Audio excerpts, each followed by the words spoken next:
Have you ever looked in the mirror and felt like a stranger was staring back at you? Like the person you've become is a draft, not the final version. You've worked, you've survived, you've even succeeded in some sense. But the fire? The clarity? It's gone. And something deep inside whispers, this can't be it. Life wasn't meant to be just this. The Stoics would nod in silence. They knew this feeling. That quiet tension between who we are and who we could be. Not in the way modern self-help tells you, not with morning routines and bullet journals. But with something ancient. Something unshakable. The Stoic answer to transformation isn't glamorous. It's not fast. And it doesn't start with the world. It starts inside. Epictetus, a man born into slavery, beaten, poor, ignored, taught that freedom is not the absence of chains. Freedom is the power to choose your response to the world, no matter how brutal it gets. Some things are up to us, and some are not. That's the line. That's the blade. Cut there, and everything else becomes clear. So let me ask you, what have you been trying to control that was never yours to command? Your reputation? Not up to you. The past? Never was. The behavior of others? Out of your hands. But your mind, your values, your actions? That's your kingdom. That's your battlefield. And that is where the Stoic life begins, with a radical act of responsibility. No excuses. No blaming. You are not a victim of fate. You are a co-author of your soul. Seneca wrote, "As long as you live, keep learning how to live." He wasn't speaking to beginners. He was speaking to himself. To those already scarred by life.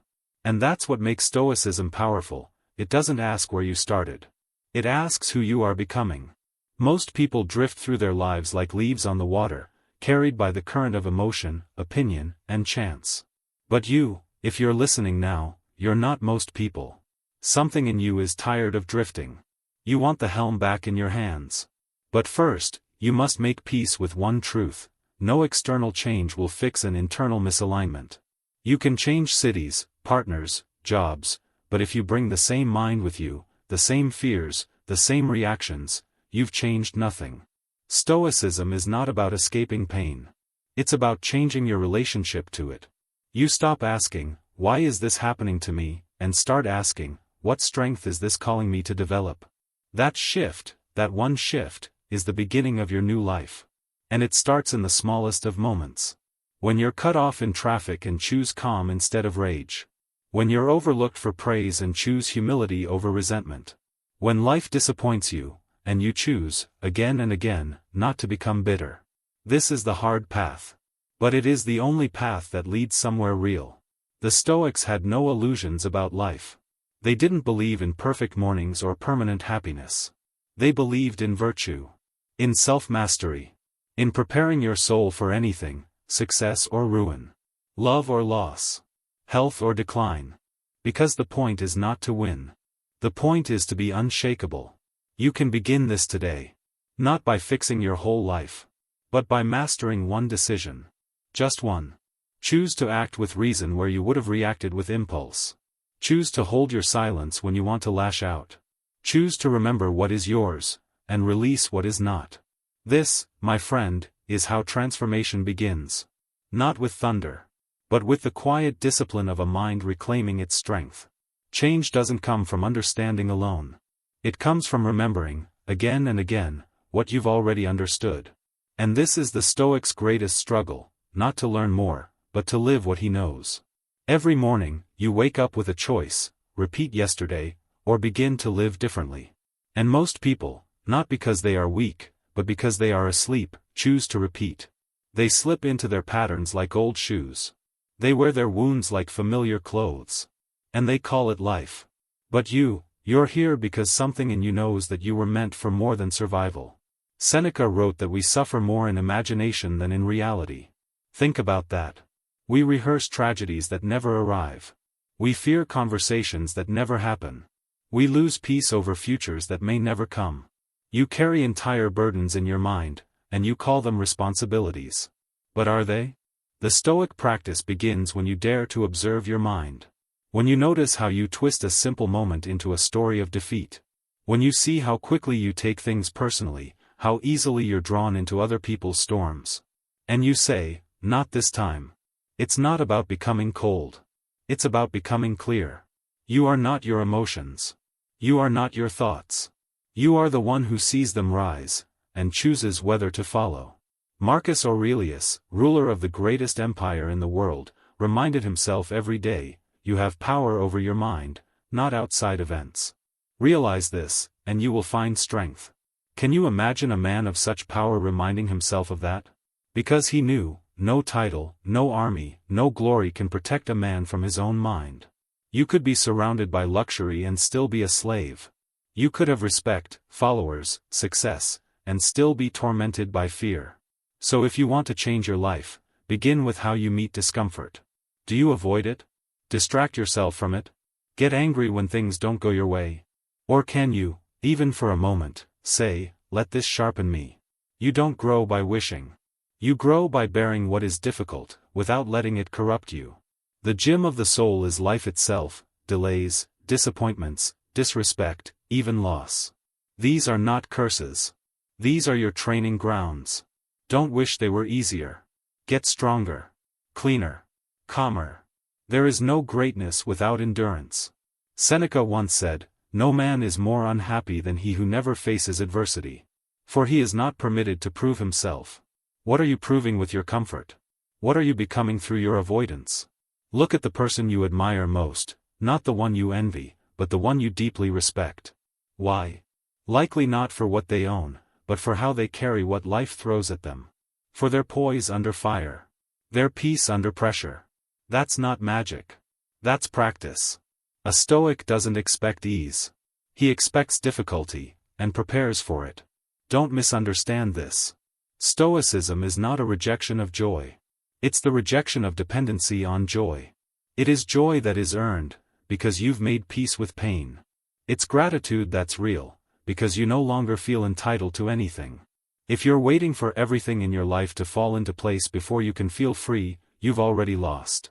But if you can look at your current circumstances, imperfect, painful, unfinished, and say, this is enough for now, then you are becoming invincible. The man who needs nothing is afraid of nothing. And this isn't about giving up dreams. It's about not being ruled by them. The Stoics weren't against success. They just weren't fooled by it. They weren't numb. They were focused. They didn't suppress emotion. They directed it. They didn't hide from life. They faced it, raw and real, and met it with virtue. That's the challenge for you today. Not to be perfect. But to choose courage over comfort. Temperance over indulgence. Wisdom over reaction. Ask yourself right now, what is the one reaction I keep repeating that's costing me peace? What is the one desire that keeps me running in circles? And who would I be if I could finally let it go? That's where the path begins. Not with a new strategy, but with a new self. There comes a moment when you stop chasing the world and start listening to your own silence. That silence, not absence, but depth, is where your real life begins. Not the one shaped by expectations, but the one built on essence. Most people spend years building a life they don't actually want. They inherit values from others, pursue goals they never questioned, and then wonder why they feel empty when they win. The Stoics would say, it's because you were climbing the wrong mountain. Your life cannot change until your values change. And that's where most resistance lies. Not in the doing, but in the letting go. Letting go of who you think you're supposed to be. Of what the world has told you matters. Of the image you've polished for everyone except yourself. Seneca wrote, until we have begun to go without them, we fail to realize how unnecessary many things are. That includes opinions, achievements, status, praise. The Stoic doesn't reject these things out of spite, he simply refuses to be owned by them. Because the moment something external becomes a condition for your peace, you're no longer free. And freedom, to the Stoic, is not about doing what you want. It's about wanting only what cannot be taken from you. Character, judgment, integrity, presence. No thief can steal these. No critic can tarnish them. No failure can touch them. So here's a hard question. If everything in your life collapsed tomorrow, who would still remain? Your clothes gone. Your job lost.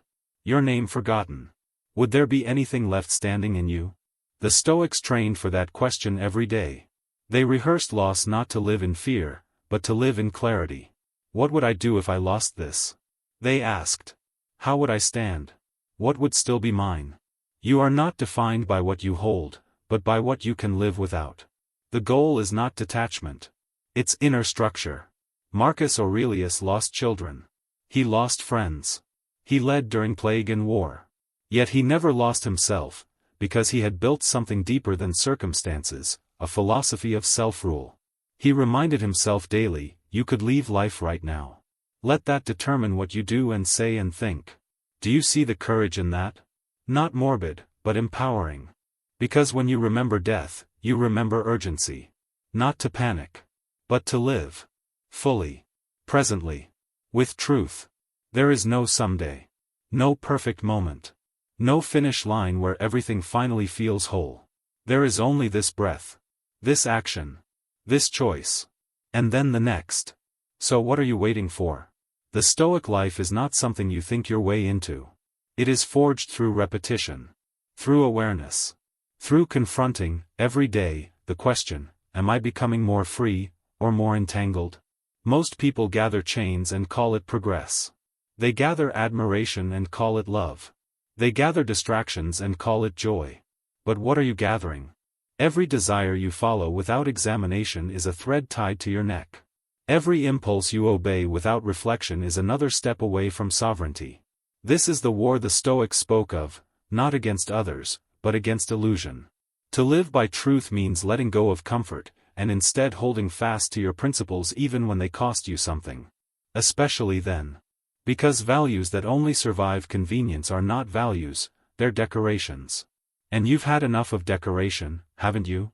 Enough of looking like you've got it all together, when inside you're crumbling from anxiety, from comparison, from 1,000 silent compromises. It's time to become real again. What does that look like? It looks like saying no when you mean no, and yes when your soul says yes, not your fear. It looks like simplifying. Not out of poverty, but out of power. Power to walk away from what doesn't align. It looks like rising each morning not to impress, but to express, not to prove, but to serve something higher than your ego. It looks like being okay with being misunderstood. Because truth is not always popular. But it is always light. This is not easy work. But it is necessary work. Because in a world that thrives on your confusion, the most radical thing you can do is to know yourself, and remain yourself. And the only way to know yourself is to strip away everything that is not you. It will hurt. It will feel like dying. But what dies is only illusion. And what remains is unbreakable. One day, someone will stand at your grave and say your name out loud for the last time. That's not meant to scare you. It's meant to wake you. Because that day is coming, for all of us. And everything we're doing, everything we're chasing, will dissolve into that silence. But there's one thing that won't. Who you became. That's what the Stoics understood better than anyone. Death is not the enemy. Wasted life is. So the question isn't, how long will you live? The question is, how deeply will you live while you're still here? You see, most people are afraid of death because they haven't really lived. They've been busy. Productive. Successful even. But not alive. Not present. Not true. And so when the end approaches, they panic, not because it's the end, but because they never began. But a Stoic meets death with calm. Not because he's fearless, but because he has lived. He has not run from hardship. He has not compromised what matters. He has practiced dying daily, dying to ego, dying to fear, dying to everything false, so that when the final moment comes, there is nothing left to take from him. That is power. But that kind of peace doesn't arrive suddenly. It is built, choice by choice, breath by breath. It is built when you choose discipline over indulgence. When you choose integrity over approval. When you choose stillness over noise, principle over convenience, love over possession. It's built in the small decisions. The invisible moments. The ones no one sees, but shape everything. And maybe that's the problem, no one's watching. There's no applause when you hold your tongue instead of lashing out. No reward when you quietly forgive instead of plotting revenge. No trophy when you accept what you can't control with grace. But these are the victories that matter. The ones that turn a person from ordinary to luminous. Because anyone can shine under praise. Only the disciplined shine in the dark. So what will your discipline be? To rise early, not for productivity, but for perspective. To simplify your possessions, not out of guilt, but out of clarity.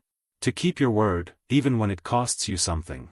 To practice gratitude, not because everything is good, but because you've stopped expecting it to be. Can you do this, day after day, when no one is clapping? That's when you know you've crossed the line from motivation to transformation. Seneca wrote, "It is not that we have a short time to live, but that we waste a lot of it. We squander time in fear, in regret, in proving ourselves to people who will forget us." But here's the secret: when you begin living in alignment with your own values, time slows down. Life expands. Every moment becomes sharp, honest, full. Not because it's easy, but because it's yours. The Stoic life isn't flashy. It doesn't chase status. It doesn't depend on followers or fame. It asks only one thing. Be the kind of person you would admire. That's it. Be the kind of soul you would trust with your secrets. With your pain. With your final breath. Be someone whose strength is silent, whose kindness is deliberate, whose presence reminds others of who they are. Do this, and your life will not need to be long to be great. Because greatness, in the Stoic sense, is not power. It's poise. It's not brilliance. It's balance. It's not about what happens to you. It's about how you meet what happens. The Stoics believe that no external force can harm a good soul.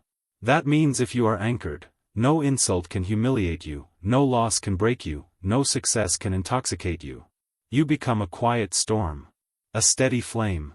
Others will feel it in you, that rare calm that does not shake when the world does. And yes, they may not understand it. They may even mock it. But secretly, they'll want it. Because it is the one thing this world cannot manufacture: inner freedom. And how do you protect that freedom? By remembering this, always: what is essential is simple. You don't need more. You need less. Less noise. Less ego. Less comparison. Less proving, pleasing, performing. You don't need to be seen, you need to see yourself. You don't need to win every battle, you need to stop fighting the wrong ones. You don't need everything to be okay, you need to be okay anyway. Because you've remembered what the Stoics remembered: peace is not the absence of pain. It's the presence of purpose. And you've found yours, not out there, but in here. So let the world do what it does. Let the chaos swirl. Let people misunderstand you, outgrow you, dismiss you. Let fortune rise and fall. But let your soul remain unshaken. Because in the end, when the lights go out and the curtain falls, you won't be asked how loud you were, you'll be asked how true you were. And if you can answer that with a calm heart and steady eyes, then you've lived the Stoic life. You've changed not just what you do, but who you are. And that is everything.